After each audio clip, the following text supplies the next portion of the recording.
अच्छा जी, पिछली वीडियो में मैंने आप लोगों को टी टेस्ट का इंट्रोडक्शन दे दिया था, ये किस तरीके से टी टेस्ट अप्लाई करा जाता है।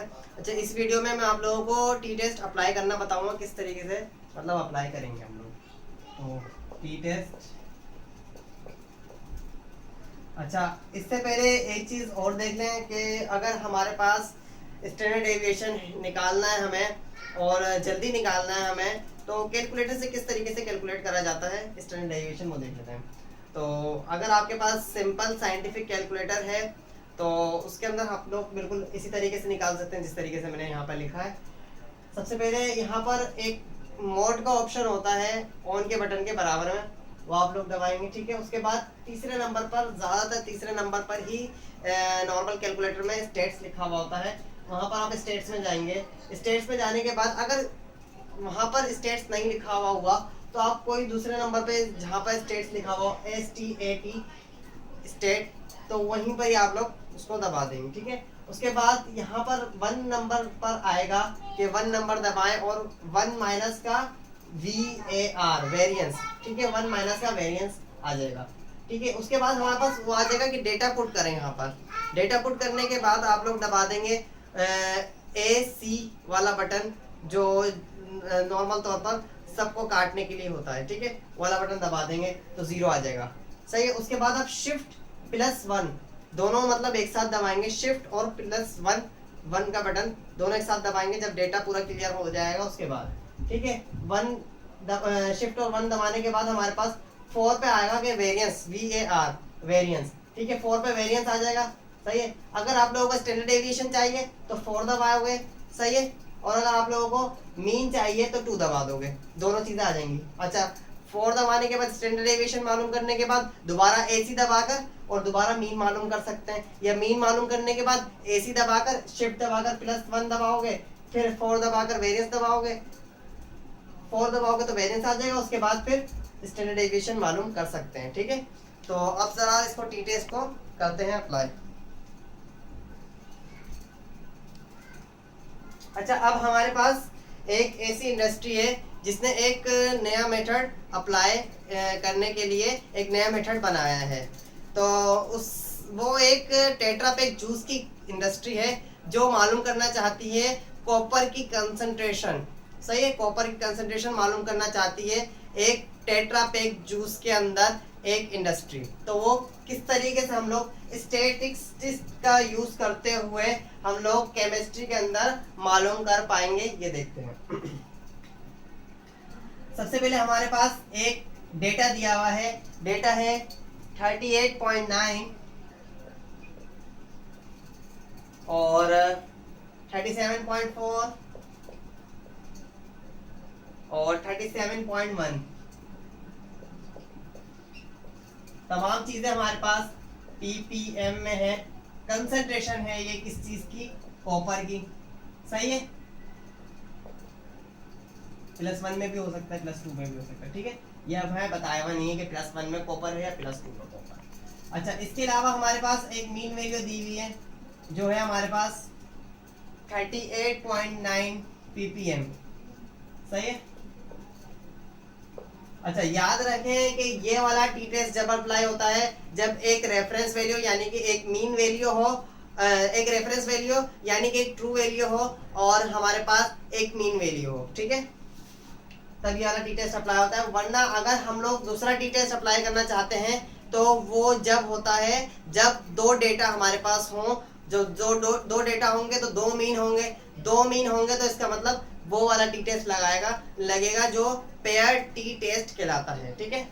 अच्छा जी, अब हमारे पास यहाँ तक 2 चीजें आने के बाद सबसे पहला काम हम लोगों को होता है कि यहाँ पर नल हाइपोथेसिस करना, ठीक है। नल हाइपोथेसिस एक सोच रखना कि हमारे पास क्या होना चाहिए। अब हमारी यहाँ पर एक सोच होती है कि हमारे पास नल हाइपोथेसिस हमारी जो होती है यहाँ पर होती है कि हमारी मीन वैल्यू बराबर हो ट्रू वैल्यू के, ये नल हाइपोथेसिस है।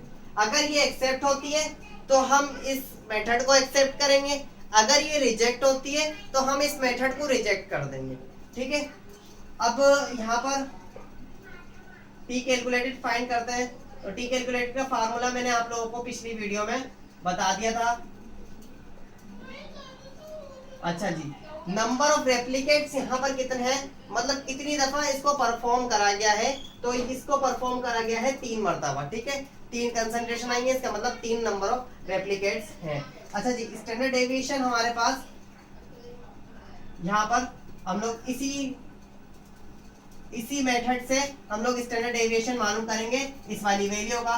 कहाँ पर आकर, यहाँ पर आकर डेटा पुट करेंगे, उसके बाद AC दबाकर Shift+1 दबाएंगे। अच्छा, अगर वेरिएंस 4 दबाएंगे, उसके बाद 4 दबाने के बाद अगर स्टैंडर्ड डेविएशन मालूम करना है तो दोबारा 4 दबाएंगे, अगर मीन मालूम करना है तो 2 दबा देंगे। अच्छा, अब हम आपको बता दें कि मीन इसका निकला है हमारे पास 37.8 ppm और स्टैंडर्ड डेविएशन हमारे पास इसका निकला है 0.9643। 0.9643 स्टैंडर्ड डेविएशन का मतलब ये होता है कितनी डेविएट हुई है ये वैल्यू ना। अच्छा जी, अब टी कैलकुलेटेड फाइंड करते हैं। यहाँ पर मीन वैल्यू हमारे पास कितनी है 37.8, मोड लगाया हुआ है, ट्रू वैल्यू हमारे पास है 38.9, मोड लगाया हुआ है, तो इसका मतलब क्या है कि अगर यहाँ पर आंसर माइनस में आता है तो वो प्लस का हो जाएगा।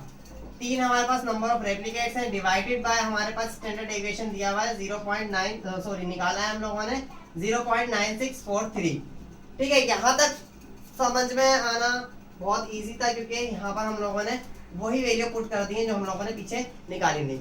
अच्छा जी, अब यहाँ पर हमारे पास टी कैलकुलेटेड कितना आता है, टी कैलकुलेटेड आया है 1.975 टी कैलकुलेटेड आ गया भाई।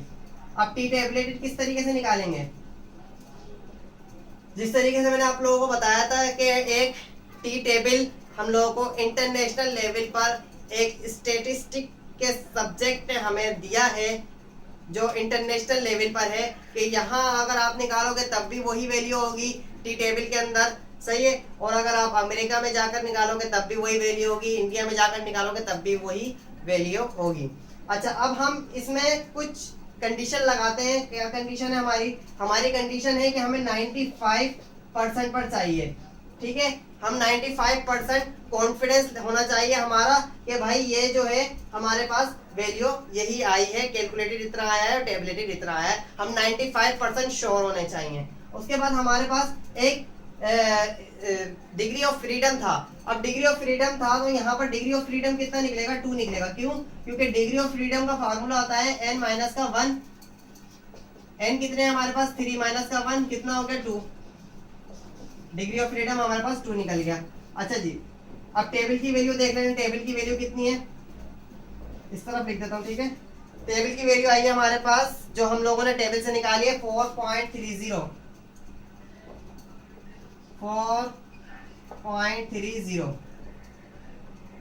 सही है, 4.30। अच्छा, अब यहाँ पर फैसला करने का टाइम आ गया भाई।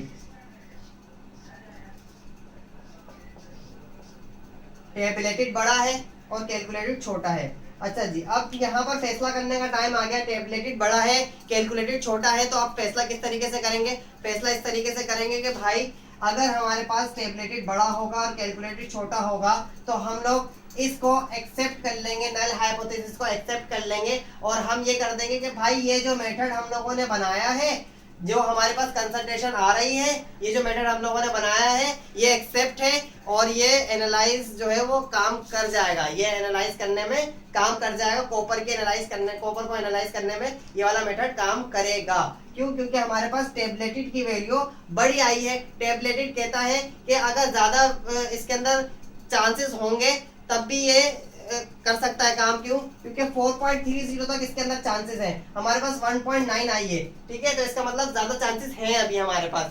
अगर हमारे पास ये होती 4.3 और ये भी होती 4.3 तब होता भाई अब चांसेस नहीं है, तो इस मेथड को देखा जाता कि भाई अब हम इस मेथड को हम लोग नहीं लेंगे क्योंकि हमारे पास टी कैलकुलेटेड टी टेबलेटेड के बराबर आ जाती, तो हम लोगों का नल हाइपोथेसिस रिजेक्ट होने के ज्यादा चांसेस थे, इस वजह से हम लोग इसको रिजेक्ट कर देते इस मेथड को, ठीक है। तो उम्मीद है कि ये समझ में आई होगी आप लोगों को अच्छी तरीके से। एक हम लोगों ने बताया है, पहले भी बता दिया है मैंने कि पेयर टी टेस्ट अलग है और ये सिंपल वाला टी टेस्ट अलग है। अगर आप लोगों के पास मीन वैल्यू और मीन वैल्यू और हमारे पास ट्रू वैल्यू मतलब रेफरेंस वैल्यू अगर मौजूद होगी तो ये वाला टी टेस्ट करा जाएगा। अगर हमारे पास ये वाला टी टेस्ट जब नहीं करा जाएगा, जब हमारे पास 2 मीन होंगे तब फिर हमारे पास दूसरा टी टेस्ट करा जाएगा। और उसके लिए हम लोगों को एफ टेस्ट पहले सीखना पड़ेगा कि एफ टेस्ट किस तरीके से करा जाता है। ठीक है, तो अगली वीडियोस हमारे जो है वो लाजमी तौर पर एफ टेस्ट और पेयर्ड टी टेस्ट के बारे में होगी, तो उसको मिस मत करें और हमारा चैनल को सब्सक्राइब करें और बेल आइकन पे प्रेस करें ताकि अगली वीडियो का नोटिफिकेशन आप लोगों के पास आ जाए। इसके अलावा वीडियो को लाइक करें और आगे शेयर करें।